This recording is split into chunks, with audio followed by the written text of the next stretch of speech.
लंबे समय से कभी बीजेपी कभी कांग्रेस इनकी सरकारें बनती रही हैं। हमारे लिए दोनों सरकारों में कोई भी ऐसा काम नहीं हुआ जिससे हमें एहसास हो कि ये सरकारें जिन वर्गों की लड़ाई हम लोग लड़ रहे हैं उनके लिए कुछ करती हैं। आप अगर गंभीरता से वो करोगे, 2 अप्रैल 2018 के मुकदमे की वापसी की सरकार ने घोषणा की। 5वां साल चल रहा है, पूरे 5 साल सरकार का आनंद लिया, लेकिन अब तक वो मुकदमे वापस नहीं किए।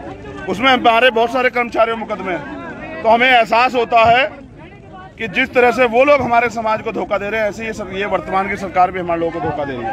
ऐसा बड़ा सवाल ये उठता है हर बार। इसलिए अब हमारे लोग इनके भरोसे ना रह के, जो डॉक्टर बाबा साहब अम्बेडकर ने वोट का अधिकार हमें दिया, उसका प्रयोग करके अपनी वोट को संगठित करके भाईचारा बना के हम लोग आजाद समाज पार्टी को तीसरा मोर्चा बना के यहाँ लड़ेंगे।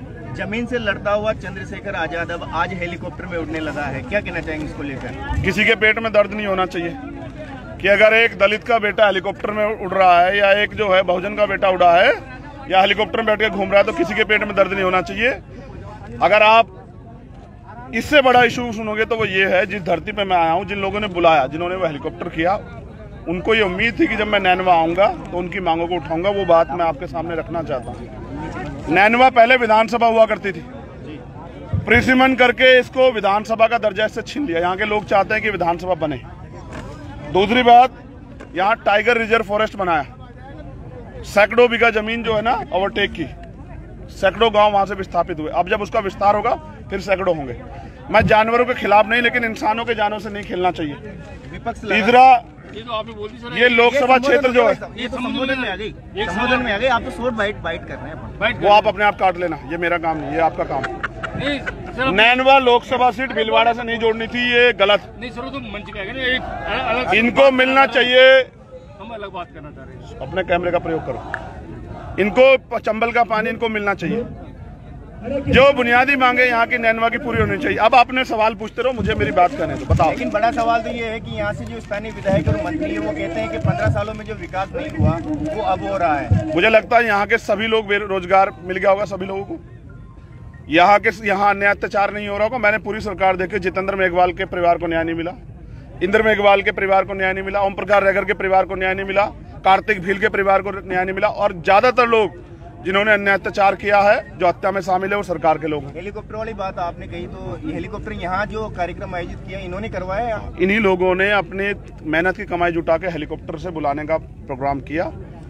मैं तो पैदल चलने वाला आदमी, मैं इनका धन्यवाद करता हूँ। एक सवाल ये भी बनता है सर, एक सवाल ये भी बनता है, इन लोगों की जिम्मेदारी, इन लोगों के अवसर और उनके अधिकारों से बड़ा अगर आपके लिए हेलीकॉप्टर का सवाल है तो ये बड़ी मूर्खता वाली बात है। सर, राजस्थान में ST SC OBC की जमीनों को छीना जा रहा है और सरकार बैठ के तमाशा देख रही है। यहाँ से ये जमीनें इसलिए छीनी जा रही है क्योंकि यहाँ की सरकार निकम्मी है और इन वर्गों के विरोधी है। यहाँ से 2 बच्चों को हरियाणा के कुछ गुंडे उठा ले जाते हैं और इतना पीटते हैं, और पीटने के बाद उनको जिंदा जला देते हैं। नासिर और जुनैद को मैं पूछना चाहता हूं कि जब वो गुंडे यहाँ राजस्थान में आके उन बच्चों को उठा ले जाते हैं, उनकी माँ जो है खून के आंसू रो रही है, उनके छोटे छोटे बच्चे हैं, तो यहाँ की पुलिस क्या कर रही थी? यहाँ के मुख्यमंत्री को क्यों नहीं दिखाई दिया कि उन बच्चों का दर्द भी उनका अपना दर्द है? चंद्रशेखर जी जब राजस्थान आते हैं सरकार अलर्ट हो जाती है। सर, अलर्ट हो जाती है क्योंकि मेरे अधिकारों को यहाँ दबा, मेरे लोगों के अधिकारों को यहाँ दबा रखा है। मैं जब आके उनमें बल पैदा करने का काम करता हूँ, सरकार को लगता है कि ये लोग विद्रोह करके अपने हक अधिकारों के लिए लड़ेंगे। ऐसा पहली बार नहीं है। डॉक्टर बाबा साहब अम्बेडकर के नेतृत्व में भी समाज खड़ा हुआ था। पहले से गुलामी से काटने वाले समाज ने अंगड़ाई ली और अधिकार प्राप्त किए। अब भी समाज खड़ा होगा। 70 साल हो गए आजाद हुए, आज भी बुनियादी अधिकारों से वंचित है हम लोग। क्यों रहे हैं वंचित? हम वोट देते हैं, हम टैक्स देते हैं, फिर भी हम बुनियादी सुविधाओं से वंचित क्यों हैं? एक अहम सवाल चल रहा है कि बहुजन समाजवादी पार्टी होने के बावजूद ऐसा क्या कारण रहा कि हमें दलितों के लिए फिर दोबारा? बहुत बढ़िया बात, बहुत अच्छा सवाल है। आप ये बताओ, क्या यहाँ उन पार्टी के होते हुए यहाँ के लोगों की स्थिति बदल गई है क्या? नहीं। अगर बदल गई हो तो आप बताओ भाई जी।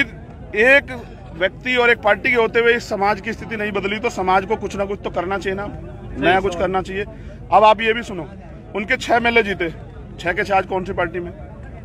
जो अपने MLA नहीं बचा पा रहे वो समाज को बचा लेंगे क्या? इसलिए अब आजाद समाज पार्टी की जरूरत है, क्योंकि आजाद समाज पार्टी भीम आर्मी का कार्यकर्ता ईमानदार है, संघर्षशील है, और पिछले 6-7 सालों से चाहे बीजेपी की सरकार से लड़ा हो, बलिदान दिया हो, चाहे कांग्रेस सरकार लड़ा हो, बलिदान दिया हो। देखो, मेरी लड़ाई सीधी सी अपने लोगों के अधिकारों से, किसी भी पार्टी की सरकार हो, मुझे फर्क नहीं पड़ता। आजाद समाज पार्टी राजस्थान में कितनी सीटों पर चुनाव लड़ेगी? ये फैसला यहाँ के प्रभारी और यहाँ के अध्यक्ष का फैसला है। मैं तो एक कार्यकर्ता हूँ, जो जिम्मेदारी मुझे दी जाएगी उसको अदा करूंगा। भीम आर्मी और जो आजाद पार्टी है, इसने राजस्थान में हुकार पड़ लिया, क्या माने? अभी हम संभागवाजी रैली कर रही है, हमारी पहली रैली है पहले संभाग में। अभी 6 संभाग बाकी है, 6 संभागों में रैली करेंगे। उसके बाद जयपुर से, जैसे हमने मध्य प्रदेश में कहा कि हम वहाँ आदिवासी मुख्यमंत्री बनाएंगे, इस तरह से भाईचारा बना के और लोगों को तैयार करके यहाँ के लिए भी जो हमने रणनीति हमारी पार्टी ने तैयार की, हमारे प्रभारियों ने, हमारे अध्यक्षों ने और नेताओं ने, उसको हम लोग जो है ना उसकी घोषणा करेंगे और अपने दम पे यहाँ चुनाव लड़ेंगे। आखिरी बात, जयपुर में जो रैली, अब मेरे जाने के बाद यहाँ के मुख्यमंत्री कई घोषणाएं करेंगे, जैसे बजट में उन्होंने की भी है। जैसे पिछले 4 साल में कोई पेपर लीक ही ना हुआ, अब वो अंतिम साल में कह रहे हैं कि हम कानून बना रहे हैं, हम ये करेंगे, हम वो करेंगे। कुछ नहीं करेंगे, अगर करना होता 4 साल में करते। जनता के खून के आंसू रोए हैं बेरोजगारों ने, सीएचए के लोग आज भी मजबूर है। जनता के बीच में बजट को लेकर गरीब का बजट बताया जा रहा है। कौन बता रहा? मीडिया के लोग? जनता के बीच में। कौन बता रहा? बीजेपी जनता के बीच में। बीजेपी के लोग या कांग्रेस के लोग? नहीं, वो जनता के बीच में सर। कौन बता रहा है? जनता के बीच में। हम पत्रकार हैं। जनता के बीच में जो कोई जाके बताएगा ही तो। जनता पे तो रोजी रोटी के लिए संघर्ष करने की लड़ाई चल रही है। देखो, अभी मुख्यमंत्री कह रहे हैं कि अनाज देंगे। आपको नहीं लगता ये बजट गरीबों का है? हाँ, मुझे लगता है सरकार गरीबों की नहीं है। अगर होती तो उनको जो है जान के लाले पड़ते क्या? तो पहली बात ये है, अनाज को कब दिया जाता है, रिश्वत कब दी जाती है? पिछले 4 साल में अनाज क्यों नहीं दिया आपने? पिछले 4 साल में आपने भर्तियां क्यों नहीं दी? क्यों अपने 3rd ग्रेड टीचरों को जो है उनका स्थानांतरण नहीं किया, ट्रांसफर नहीं किए? क्यों उन्होंने सीएचओ के आज तक जो बच्चे जो है सड़कों पर धक्के खा रहे हैं, अभी चढ़े तो टंकी पे आपने मुझसे नहीं पूछा कि उनका क्या होगा? ये सरकार निकम्मी सरकार है। जितना अन्याय दलित, पिछड़े, आदिवासियों ने सरकार में सहा, शायद और मुसलमानों ने भी सहा।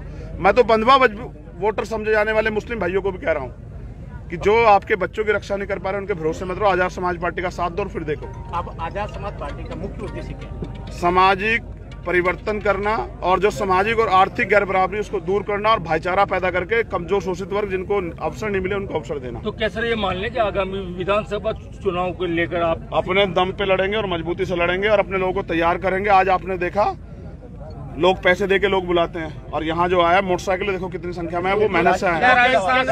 यानी कि अब उनके अंदर ये विश्वास पैदा हुआ है कि यहाँ इस नेतृत्व और इस संगठन के साथ जुड़ के हम लोग ताकत तो सर ये मान लिया जाए कि 200 विधानसभा क्षेत्र में अपने प्रत्याशी उतारे। अब आप कुछ भी मानते रहो, बाकी पार्टी के रणनीतिक फैसले। लास्ट सवाल, एक समय था जब राजस्थान में 2 पार्टियों के बीच में राज्यसभा भी उतरी थी, किरोड़ी लाल जी लेके आए थे, और अब की बार आप तीसरा मोर्चा आप खोल रहे हैं, क्या भविष्य मांगते हैं? देखिए, भविष्य आपने फिर ये नहीं पूछा कि इन 2 पार्टियों के बीच में दिल्ली में आम आदमी पार्टी भी आई थी और जो 2-2 स्टेट सरकार बना रही है। आप सरकार के इशारे पे किसी भी दल, किसी भी पार्टी, किसी भी नेता को नजरअंदाज ना करें, किसी भी इतने बड़े समाज को नजरअंदाज ना करें। समाज अपने हकों के लिए फैसले लेता है और इस बार फैसला आजाद समाज पार्टी के पक्ष में आएगा। एक सम्मानित साथी जो यहाँ कांग्रेस में नेता थे, आज ही उन्होंने सिर्फ मेरी बात सुन के कांग्रेस पार्टी छोड़ के, और आजाद प्रताप मीणा जी ने आज ही उन्होंने कांग्रेस पार्टी छोड़ के आजाद समाज पार्टी की सदस्यता मंच पे ली। जब हमारे लोगों को सच्ची बात पहुंचेगी और वो 70 साल से जो उम्मीद कर रहे थे, वो उम्मीद अब उनकी आशा किरण बदलेगी, तो वो अपनी लड़ाई को लड़ेंगे।